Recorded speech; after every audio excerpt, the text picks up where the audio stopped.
son influence mondiale. Et place à notre invité François Milan, ancien officier de renseignement militaire suisse, en direct avec nous. Monsieur Milan, bonsoir. Merci d'être avec nous sur RT en français. Alors, l'intégration du Groenland aux États-Unis en ferait l'une des deux plus vastes puissances au monde, après la Russie. Ce serait la première fois en plus de 100 ans que le pays va s'élargir à nouveau. À quelle figure de l'histoire américaine pourrait-on comparer aujourd'hui Donald Trump si son initiative venait à aboutir? Bon, Trump, je pense que Trump, je pense qu'il se mesure déjà lui-même. En fait, Trump fait du Trump.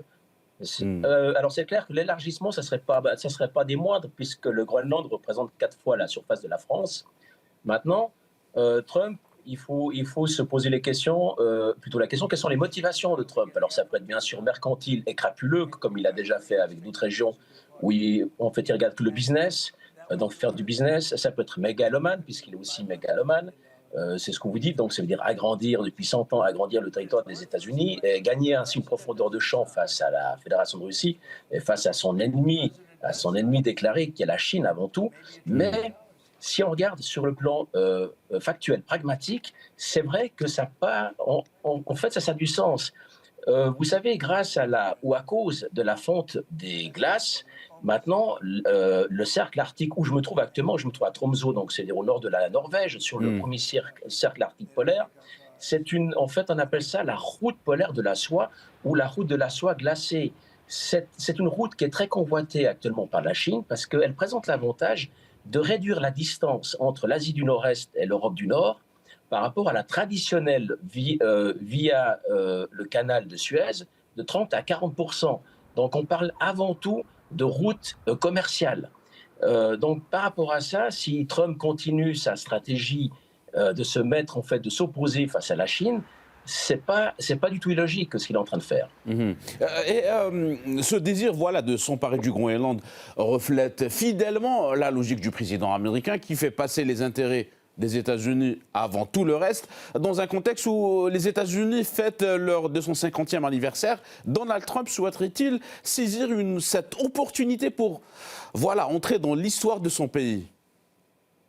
Ah mais Trump, de toute manière, donc il rentrera dans l'histoire de son pays puisque c'est le premier président qui a été élu 2 fois, donc pour 2 mandats distincts. Et puis Trump, il rentrera dans l'histoire des États-Unis parce qu'il nous a jamais autant stressé, déjà avec son premier mandat de 2016 et puis et le mandat actuel, où on se rend compte qu'après une année de bilan, si on fait le bilan après une année, il n'a rien fait. Il n'y a pas de cessez-le-feu réel à Gaza. Il a simplement kidnappé, en fait, séquestré le président Maduro, mais il aurait pu faire la même chose avec Zelensky. Si le réel motif c'était le narcotrafic et puis la corruption, il pourrait le faire aussi avec M. Zelensky. Son problème, Trump fait du Trump. Ce qui est sûr, c'est qu'il lui reste encore 3 ans. Donc on verra s'il rentrera dans l'histoire des États-Unis. Maintenant, c'est vrai que s'il viendrait annexer le Groenland, ce qui a du sens, automatiquement, il rentrera dans l'histoire. Maintenant, le Groenland, il part du principe suivant, c'est que le Danemark s'en est pas beaucoup occupé jusqu'à maintenant, et que si lui, il n'intervient pas, il risque, en tout cas c'est ce qu'il prétend, il risque de se retrouver demain avec comme voisin la Chine ou la Fédération de Russie. Ce qui, bien sûr, ce qui est fallacieux. Donc on voit difficilement la Chine et la Fédération de Russie prendre le Groenland, mais c'est vrai que la Chine s'intéresse beaucoup à l'Arctique.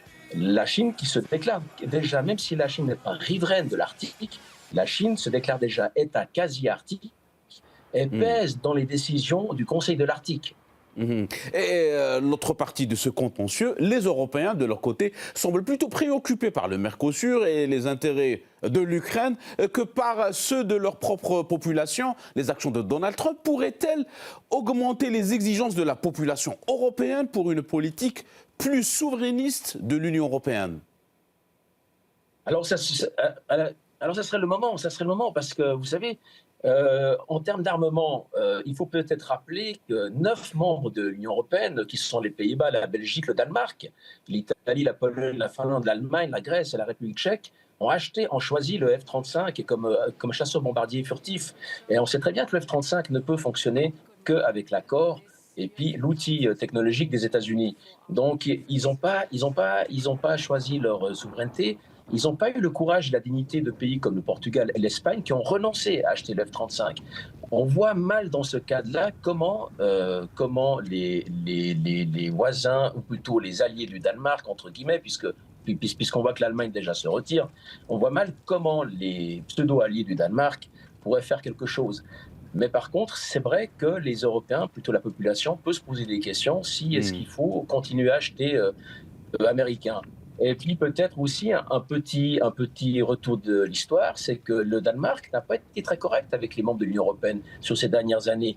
N'oubliez pas le scandale avec l'affaire Échelon, où le Danemark, durant des années, a épié et a écouté les dirigeants, par exemple la chancelière Angela Merkel, le président François Hollande, des dirigeants suédois, norvégiens, donc hollandais, des responsables politiques et des entreprises allemandes et français et suédois. Le Danemark a toujours été, je ne voudrais pas être médisant, mais le caniche des États-Unis.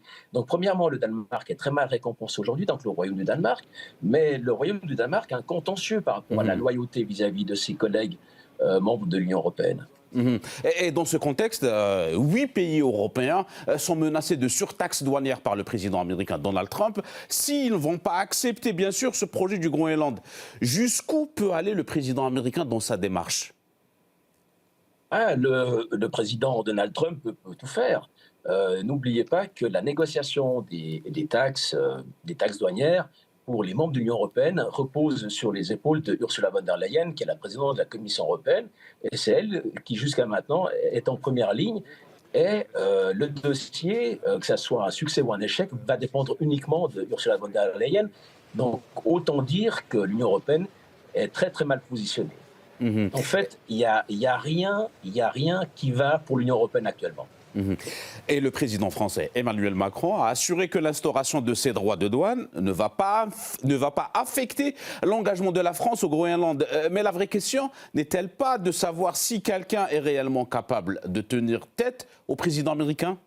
Qui pourra tenir aujourd'hui tête au président américain ?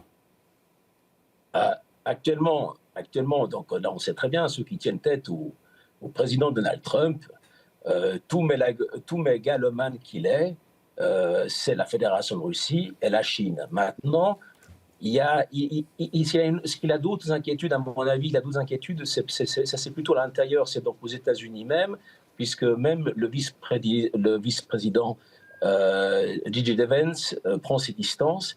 Et puis, Trump, qui est un mégalo, qui aimerait se croire pour Dieu, en fait, qui n'est pas croyant, puisqu'il aimerait être à la place de Dieu, il a quand même 2 maîtres à l'interne. Aux États-Unis, il a l'AIPAC, le lobby sioniste, et il a le complexe militaro-industriel qui est l'État profond. Ça veut dire que tant qu'il donne à manger, tant qu'il nourrit ses 2 maîtres, il se maintient en place. Mais c'est vrai que sa situation peut être fragile. Très bien, merci pour cette analyse, Monsieur François Milin. Je rappelle que vous êtes ancien officier du renseignement militaire suisse. Vous étiez avec nous en direct. Merci à vous. Merci.